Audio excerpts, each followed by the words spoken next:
ஷீலா 34 வயதில் ஒரு தேவதை போன்ற தோற்றம், மாநிறம், எடுப்பான உயரம், எப்போதும் புன்னகை மாறாத முகம் என அவளை பார்த்தாலே ஒரு வசீகரம் தொற்றிக்கொள்ளும். ஒரு திருமண விழாவில்தான் அவளை முதலில் சந்தித்தேன்.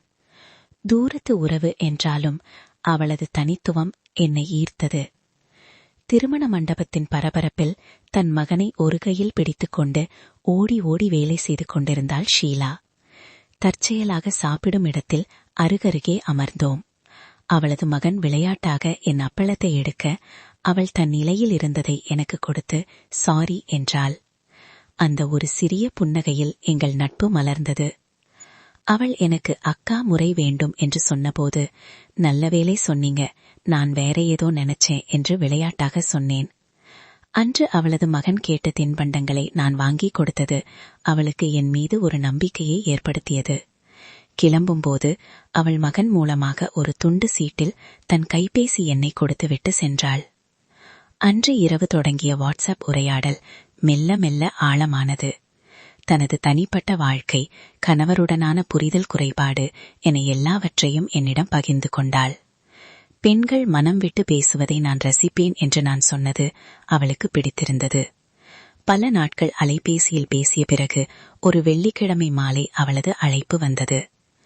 அந்த தருணம், அவள் வீட்டுக்கு சென்றபோது அவள் கண்களில் ஒருவித தயக்கமும் அதே சமயம் ஒரு எதிர்பார்ப்பும் தெரிந்தது.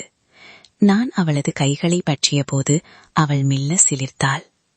அன்பும் அணைப்பும் ஒரு பெண்ணுக்கு எவ்வளவு முக்கியம் என்பதை அன்று அவள் உணர்த்தினாள். அவளது சேலை தலைப்பை நான் சரி செய்தபோது அவள் நாணத்துடன் சிரித்தாள். எங்களின் நெருக்கம் மெல்ல அதிகரித்தது. ஒருவரை ஒருவர் ஆழமாக ரசித்தோம். அவளது மேனியின் மென்மையும் அவளது மூச்சு காற்றின் வெப்பமும் அந்த அறையையே காதலால் நிறைத்தது. உடல் ரீதியான நெருக்கத்தை விட ஒரு பெண்ணின் மனதை அறிவதுதான் உண்மையான இன்பம். அவளது விருப்பங்களை அறிந்து அவளுக்கு எது பிடிக்கும் என்பதை உணர்ந்து நான் செயல்பட்டது அவளுக்கு மிகவும் பிடித்திருந்தது. அவள் இதற்கு முன் உணராத ஒரு சுகத்தையும் பாதுகாப்பையும் என்னிடம் உணர்ந்ததாக கூறினாள்.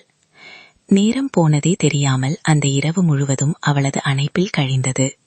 அதிகாலை 2 மணிக்கு நான் கிளம்பும்போது அவள் சொன்ன ஒரு விஷயம் இன்றும் என் காதில் ஒலிக்கிறது.